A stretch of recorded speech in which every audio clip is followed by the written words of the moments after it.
Olá, seja muito bem-vindo, que Deus abençoe.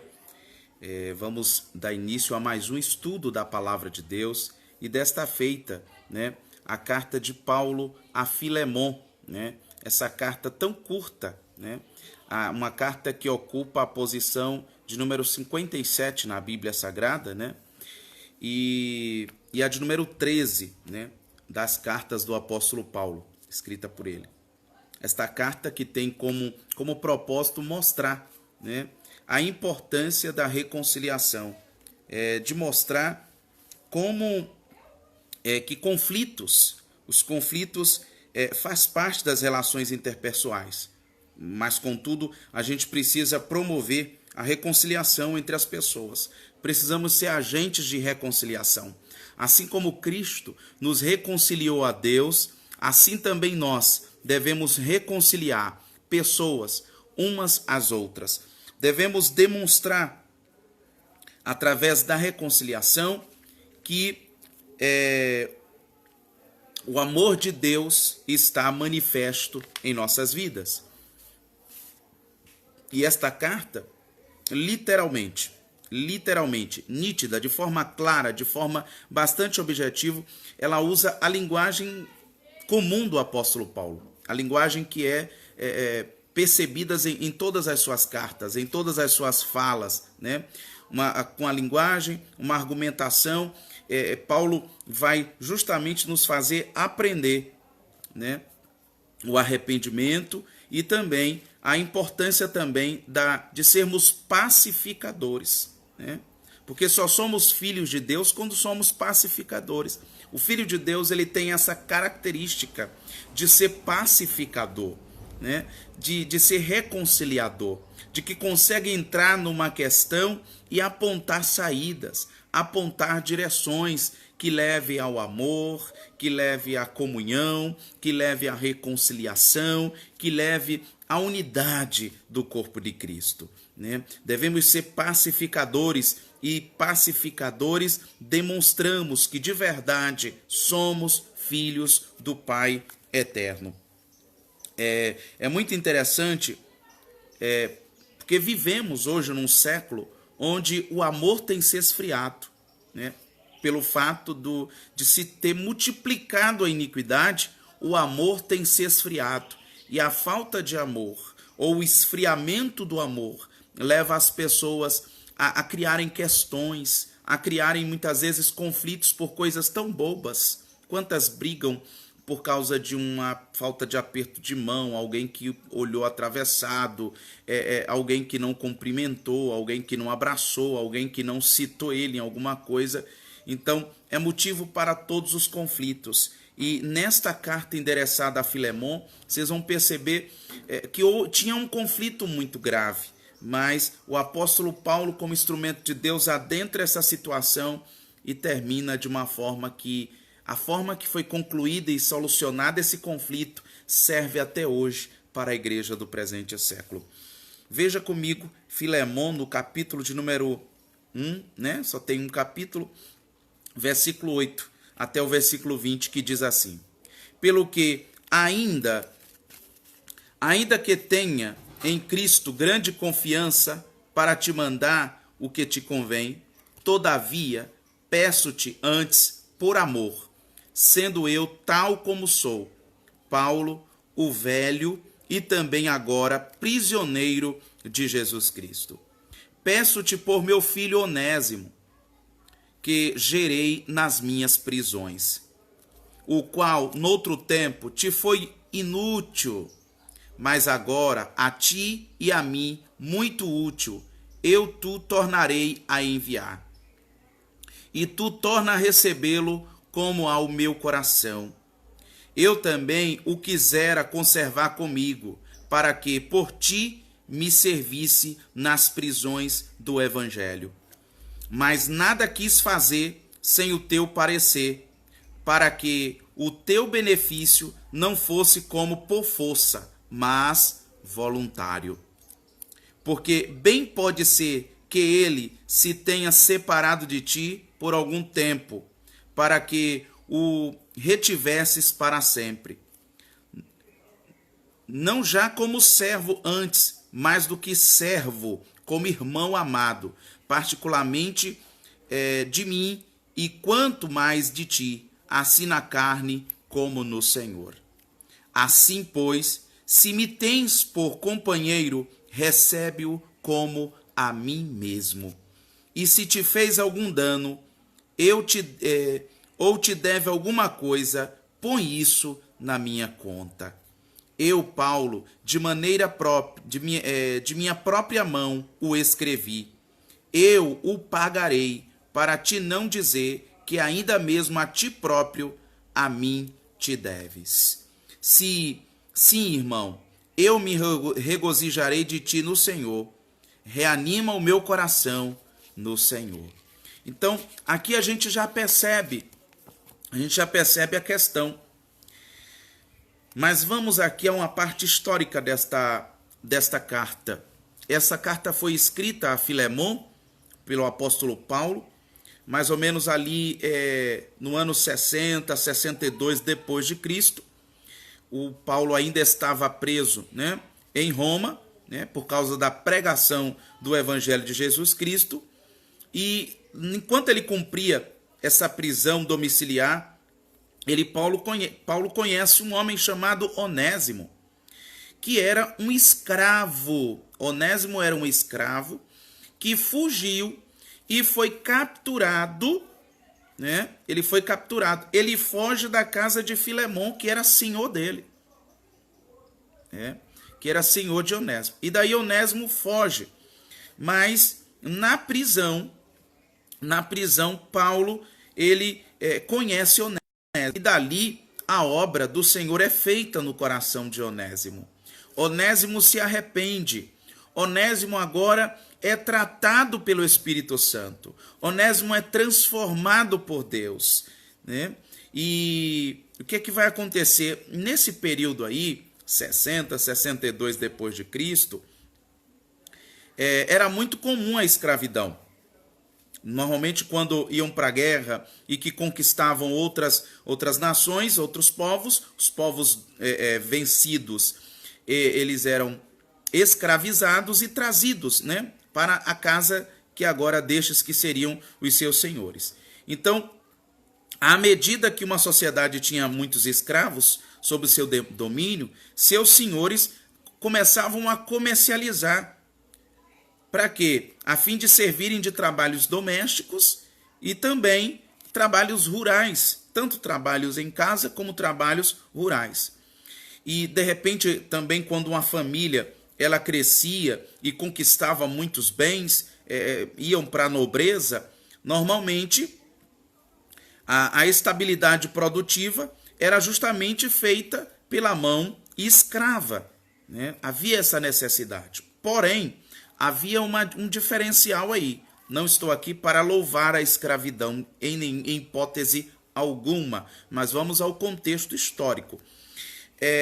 Havia em Israel um código moral, um código que determinava como deveriam os escravos serem tratados, como eles deveriam ser tratados, né? Então, esse código moral que existia em Israel orientava o uso dos escravos, né? Por exemplo, um escravo deveria ser bem tratado, não poderia ser maltratado, não poderia ser chicoteado, não poderia, em hipótese alguma, né, ser tratado até como estranho. Eles deveriam ser tratados, conforme Deuteronômio, no capítulo 23, versículo 15 e 16, deveriam até ser tratados como membros da família, né? E eles também tinham direito ao descanso. Êxodo 20, versículo 10. Eles eram tratados como alguém que deveriam cumprir suas atividades, mas deveria ter também o tempo para o descanso, né? Esse tipo de conduta aí a gente percebe que é totalmente generosa em relação às culturas que a gente percebe, por exemplo, como aqui no Brasil, que durou durante muito tempo a escravidão, a gente percebe que os escravos não contavam com essa generosidade. Eram tratados mesmo como animais, né, como burros de carga mesmo, eram tratados de forma dolorosa, dolorosa mesmo, e que nada justifica a escravidão. Nada justifica, nada. Por exemplo, no Império Romano, a escravidão também era praticada. Então não foi aqui no Brasil, não foi novidade aqui no Brasil. É por isso que a gente vai falar de escravidão, a gente precisa ir para todos os contextos também, para várias culturas onde ele era praticado, onde a escravidão era praticada e que também até hoje ainda é praticada também a escravidão. O Império Romano prestava serviço de proteção caso algum escravo causasse prejuízo ao seu senhor, né? Então é o que está acontecendo aqui agora. Onésimo causou prejuízos seríssimos, e nesta carta Paulo deixa claro que Onésimo ele deu prejuízos terríveis, irreparáveis a Filemon. Mas o que me deixa aqui interessante é que antes do Paulo fazer qualquer solicitação a Filemon, nos versículos iniciais, Paulo vai louvar a Deus pelo coração bondoso de Filemon, né? Por ser um homem de boas obras. Isso já deixa Filemon bastante quebrantado para quando Paulo solicitasse. Paulo poderia usar a autoridade apostólica, mas Paulo utiliza-se do amor e diz assim, olha, pelo amor fraternal. Veja ele agora como seu irmão em Cristo e meu irmão em Cristo, né? Embora o Onésimo tivesse causado prejuízo, né, a Filemon, que era o senhor do escravo, o apóstolo Paulo agora se disponibiliza para quê? Para reconciliar Filemon e Onésimo. Então, para isto, Paulo utiliza como base o amor fraternal. O amor é a base de todas as coisas. Assim como pelo amor manifesto na cruz do Calvário, Cristo nos reconcilia a Deus, assim também por mesmo amor devemos reconciliar-nos uns aos outros, né? Esta carta ela traz, como é curta, como eu disse, 25 versículos, ela traz dois temas centrais aí. Dois temas abordados. Primeiro, o reconhecimento do caráter e também das boas obras de Filemon, que vai do versículo 4 até o versículo 7. Os versículos 1, 2 e 3 é uma saudação do apóstolo Paulo. Os versículos 8 até o 22 é o pedido de reconciliação do apóstolo Paulo. Então é o apóstolo Paulo agora fazendo uma solicitação, conforme lemos, da reconciliação. De receber Filemon como se estivesse recebendo o próprio apóstolo. Ou seja, assim como você me recebe, Filemon, recebe também Onésimo. Perdoe ele. Né? E aqui, como nós vimos, nesta época, um escravo, se causasse dano ao seu senhor, era conferido o direito pelo código, né, de Israel, e também o império, na verdade o Império Romano, fazia com que esse escravo restituísse ou reparasse o dano ao seu senhor, trabalhando pelo menos pelo resto da vida até cumprir muitas vezes esse trabalho. Quase sempre o escravo que causava dano, ele fugia, né? Ele fugia para locais de grande movimentação, a fim de talvez não ser reconhecido, né? Caso o fugitivo fosse encontrado, por qualquer que fosse o cidadão, e que tivesse posse, este poderia comprar a dívida do fugitivo ou entregá-lo às autoridades. Queridos, e aí que eu dou eu abro um parênteses nessa lição. Nós também, como fugitivos, fugíamos também de Cristo, fugíamos de Deus, até que Cristo nos entregou, Cristo nos encontra. E Cristo agora paga a nossa dívida para com Deus. Porque só fugíamos porque tínhamos uma dívida impagável para com Deus. Mas Jesus assume a dívida. Por isso ele agora é o nosso Senhor e nós somos os seus servos. E não servimos por obrigação, servimos por amor.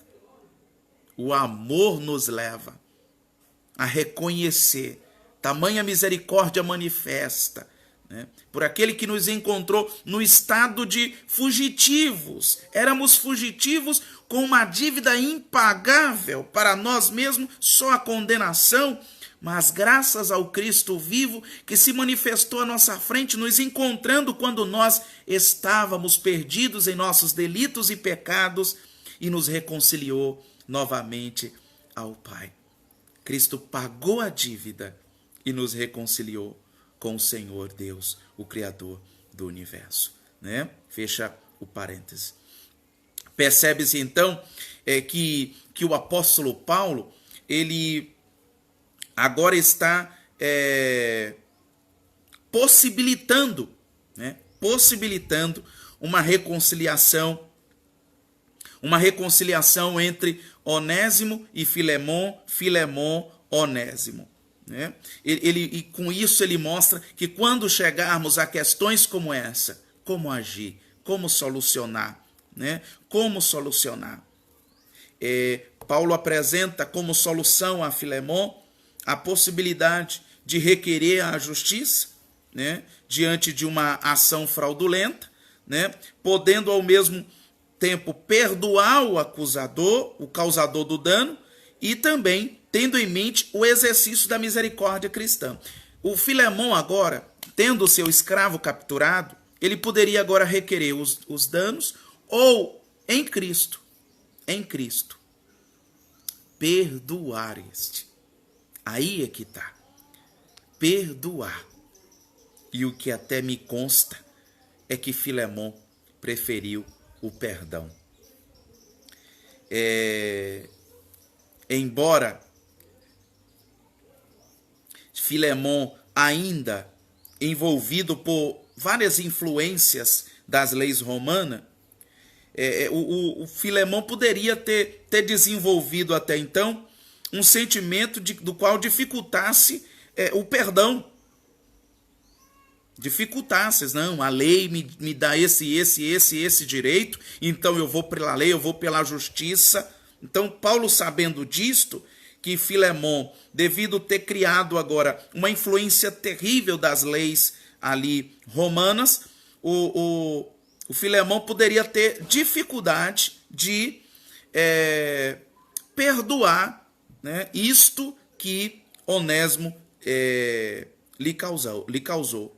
Porém, a falta de perdão, mesmo tendo o respaldo legal, mesmo tendo o respaldo da lei, da justiça, a falta de perdão poderia causar danos piores, danos irreparáveis a ambos, tanto a Onésimo como também a Filemon. A falta de perdão poderia prejudicar a vida espiritual de ambos, porque tanto quem deve perdão, como também quem é necessitado do perdão, né, ambos sofrem enquanto isso não acontece espiritualmente. Daqui nós vemos, assim como Cristo nos perdoou, devemos também perdoar a todos que nos fazem o mal.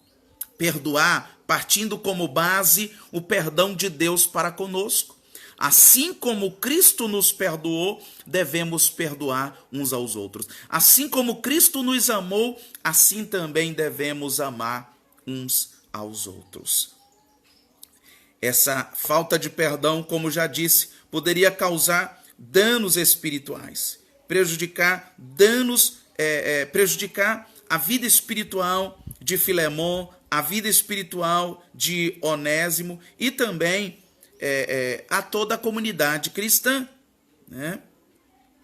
Paulo também percebe que Filemon, como sendo uma peça assim, de muita importância para a igreja de Colosso, isso também poderia atrapalhar o trabalho da igreja, né? Às vezes um problema de um pode acarretar problemas para toda uma comunidade cristã, né? E causar escândalo. E que o perdão poderia possibilitar um crescimento maior à igreja que estava nesta cidade, né? E o não perdão impediria o desenvolvimento ministerial de Onésimo, que ele se converteu ao cristianismo, se converte a Cristo, e agora, com todos esses entraves espirituais, isto iria atrapalhar a vida espiritual dele. Já viu a importância do perdão? Já viu a importância que não se pode jogar debaixo do tapete situações? É preciso liberar perdão, é preciso se desprender de rancores, é preciso abrir o coração e deixar sair todo o ressentimento contra alguém, né? Não importa o que lhe tenham causado. Ore em Cristo Jesus. Senhor, me ensine a perdoar. Deus, me ensine a amar. Deus, me ensine a me livrar, a me libertar desses sentimentos de ódio que não está me fazendo bem, só está me afastando do Senhor. Eu quero mais intimidade contigo, eu quero crescer espiritualmente. Há muitas pessoas que se convertem a Cristo, mas não crescem espiritualmente ao ponto de perceber, de experimentar a perfeita, agradável vontade de Deus. Por quê? Porque justamente ainda guardam, como se fossem relíquias, sentimentos malignos, sentimentos de ódio, de rancor, de mágoa, de ira, de cólera, né? De preconceitos e de tantas coisas mais. E é preciso abrir o coração e permitir que o Espírito Santo faça a obra completa para que a gente se sinta perto de Deus, né? E o apóstolo Paulo, ele vai fazer uma solicitação a Filemão. Mas é isso que me deixa agora encantado, me deixa assim maravilhado com a atitude do apóstolo. Paulo sabia que Filemão era o dono de Onésimo, né? E que o que Onésimo causou deveria ser reparado. Porque não confunda perdão com esquecimento. Perdoar não é esquecer. Perdoar é não sentir mais a dor daquilo que nos causaram. Eu vou até lembrar, mas não vou sentir com dores. Por exemplo, Deus até perdoa um ladrão, mas ele vai precisar pagar o que ele fez. Deus perdoa alguém que roubou, mas ele vai ter que sofrer as consequências. Vai ser preso. Isso significa dizer que ele não foi perdoado. Ser perdoado é aquilo não contar mais para juízo, né? E todo o perdão, antes de tudo, requer daquele que deseja receber o perdão o arrependimento sincero. E o arrependimento sincero leva a esse indivíduo à conversão. O que é conversão? A mudança de rota, a mudança de atitude. Essa mudança leva a essa regeneração, que é agora uma nova vida. É como a árvore que foi cortada pelo seu tronco e agora começa a nascer brotos novos. Esses brotos novos não lembram mais aqueles antigos. Então são atitudes que agora são feitas, são praticadas, obras que são praticadas, que demonstram que de verdade houve um arrependimento, uma mudança de direção e uma transformação interior. Embora o Onésimo devia, foi entregue novamente agora ao seu senhor, e a solicitação de Paulo é esta: eu poderia usar da minha autoridade apostólica, mas ele não fez isso. Ele não fez isso. Ele não usou da autoridade apostólica, né, para ordenar. Ou seja, Filemão, para você continuar em comunhão com a igreja de Deus, você precisa perdoar, você precisa esquecer as dívidas de Onésimo. Mas ele faz diferente, ele apela para o amor fraternal. Porque em Cristo, né? Em Cristo, olha a oração do Pai Nosso: perdoa-nos, assim como nós perdoamos aos nossos devedores, aqueles que nos devem. Então, da mesma forma, o perdão de Deus aí se baseia. Só que Paulo agora está orientando, né? Orientando o Filemon a seguir o seu exemplo. E Paulo se coloca como remidor. E o que seria um remidor? Remidor é aquele que assume toda a responsabilidade por outra pessoa, assumindo assim a dívida de Onésimo. Paulo assume a dívida que era de Onésimo. E agora Filemon tinha que perdoar Onésimo, aceitando sem ressentimento. Receba ele como se nada ele tivesse te feito. E daí Paulo solicita a Filemon receber Onésimo, tendo como motivação o amor fraternal. E não seria difícil para Filemon receber Onésimo, visto que era conhecido por sua benignidade, um coração bom, né? E possuía um coração também regenerado, um coração novo. Não era mais um coração de pedra, era um coração de carne, sensível à voz de Deus, sensível à voz do Espírito do Senhor. E aí nós aprendemos, a igreja do presente século, ela precisa aprender com essa carta aqui. E o que a gente aprende? Que o ressentimento, a angústia, a mágoa, a falta de perdão não fazem parte da vida cristã. Não faz parte. Você precisa perdoar alguém? Precisa perdoar alguém? Precisa pedir perdão para alguém? Ou está esperando alguém perdoar você? Seja qual for a situação, resolva esta questão logo. Resolva isso antes. Esteja bem com Deus. Não fique dando murro em pontas de facas. Reconcilie com o teu próximo. Reconcilie, seja lá com quem fez o mal. Todos esses ressentimentos, esses sentimentos, eles causam danos à vida física. Veja o que diz Jó no capítulo 17, versículo 7. Veja também o que diz Salmo, versículo 6, versículo 7. Leia.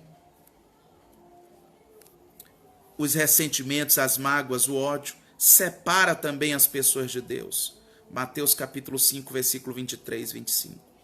Todo o ódio, a mágoa, tudo isso afasta de Deus. Não vai adiantar. Ah, mas eu canto bonito, eu oro, eu faço isso, eu jejum não sei quantas vezes. Nada. Eu sou um religioso, mas nada. Eu sou um bom filho, nada isso vai justificar. Mas foi ele que fez, foi ela que fez. Nada isso vai ser usado diante de Deus para te inocentar do quanto é necessário liberar perdão, amar, perdoar a quem ofendeu. Também esses ressentimentos, elas causam divisão familiar. Gênesis 27, 30, 46, causa. Não adianta dizer que não, porque causa divisão familiar. E em casos mais extremos, geram violência e morte. 2 Samuel 13, versículo 1 a 36. Acompanhe, leia essas passagens que eu estou citando para vocês. O cristão, ele é convidado por Cristo a perdoar as pessoas que lhe causaram dores, que lhes causaram danos, que lhes causaram tanto mal, que lhe causou perda. Sabe aquela pessoa que lhe causou tanto prejuízo? Experimente orar por ela. Experimente perdoar esta pessoa. Porque não adianta você estar guardando esses sentimentos, porque você não avança, você não prospera, você não cresce em nenhuma área. Porque seria como se você estivesse carregando uma bola de ferro amarrada nas pernas. Seria como você estivesse amarrado a uma pedra de moinho e lançado no mar. Libere perdão. Liberte-se de você mesmo. Liberte-se do seu egoísmo, do seu carrancismo. Permita o Espírito Santo tratar você. A vida cristã, ela nos dirige o amor ao próximo. Ser cristão não é pensar em prosperidade. Ser cristão não é pensar em quanto de bem eu vou ter, mas o quanto de perdão eu vou liberar. O quanto de amor de Deus existe no meu coração e nas minhas atitudes. O cristão é aquele que é parecido com Cristo no falar, no agir, no pensar, no perdoar. Algumas pessoas que usam como justificativa Eu não sou Deus para perdoar. Você não é Deus, mas se Deus está em você, você vai perdoar como Deus perdoa. Porque normalmente esses mesmos que dizem eu não sou Deus, mas Deus mora aqui desde quando eu nasci. Cadê este Deus que não leva a perdoar, não leva a amar? Porque quando não se libera perdão, o adversário ele tem legalidade na sua vida. O diabo ele tem legalidade na sua família. O diabo tem legalidade, sabe onde? Em todos os seus negócios. Quando você libera perdão, quando você ama e nutre sentimentos de paz, de amor no seu coração, você se torna um jardim fechado para Deus. Um jardim onde só o Senhor Jesus ele passeia. O amor é a base de todas as relações, seja ela com Deus ou seja com os semelhantes, né? Jesus ensina a gente a amar, né? Ele é o exemplo. Veja João 15, versículo 12 até o 17. Ele é a base, sem ele nada podemos fazer, né?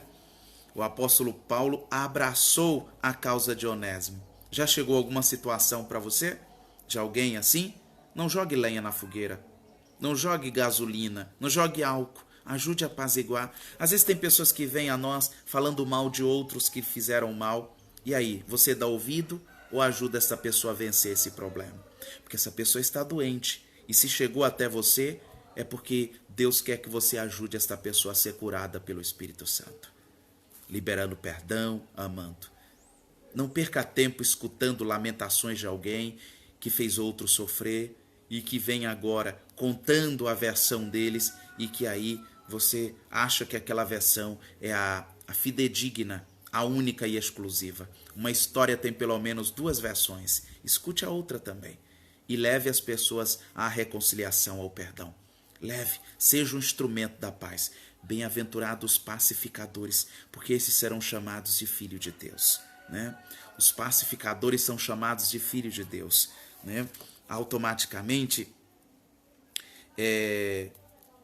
o apóstolo Paulo abraça esta causa de Onésimo, assumindo a sua dívida e rogando a Filemon misericórdia para com Onésimo e que com o coração generoso, o coração regenerado pelo Evangelho, ele não poderia agir. Ô Filemon, não haja diferente não.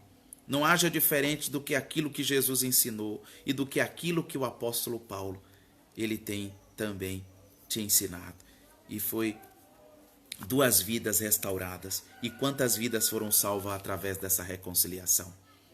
Quantas vidas podem ser salvas a partir dessa mudança que Deus quer fazer no seu coração? Não é carro que está faltando, não é casa, não é ouro e nem prata, não é porta de emprego. Falta a reconciliação entre você e Deus e de você e o seu próximo. Está faltando isto. Quando isso acontecer, a paz reinará. O sol da justiça brilhará na sua vida e no seu caminho. Ninguém está livre de erros. Podemos errar prejudicando a vida de alguém, né? Estamos sujeitos a tudo isso aí. E da mesma maneira que alguém pode errar e também prejudicar a nossa vida, a gente precisa sempre colocar: é só fulano que faz o mal e eu não faço, nunca fiz o mal a alguém. Então vamos pensar, vai acontecer um momento em que eu vou decepcionar você, você vai me decepcionar, e como é que eu gostaria de ser tratado? Então da forma como eu gostaria de ser tratado, eu vou tratar o meu próximo. Contudo, como nos ensina a palavra de Deus, que diante dessas situações seja revelada a força do Evangelho em nossas vidas e que possamos agir como Cristo nos ensinou. Como Cristo de verdade nos ensinou, amando e perdoando as nossas ofensas do nosso próximo. Desta mesma maneira, encontraremos perdão dos nossos pecados e o perdão de Deus. Amém? Mateus capítulo 6, versículo 14 e 15. Então vamos perdoar. Perdoa-nos assim como nós perdoamos aos nossos devedores. Que esse estudo, que esta lição te ajude a restaurar o teu coração e te dar um direcionamento. Não esqueça de deixar o seu like. Não esqueça o seu joinha, né? Depois de assistir esse vídeo. Não esqueça também de indicar esse canal aos seus familiares, de enviar esse vídeo para os seus amigos e para aquelas pessoas que precisam também aprender de Jesus Cristo. Que Deus abençoe. E você que ainda não é inscrito, se inscreva neste canal. Que Deus abençoe. Viu? Que a graça de Deus permaneça sobre a sua vida. Muita paz. Fique com Cristo Jesus.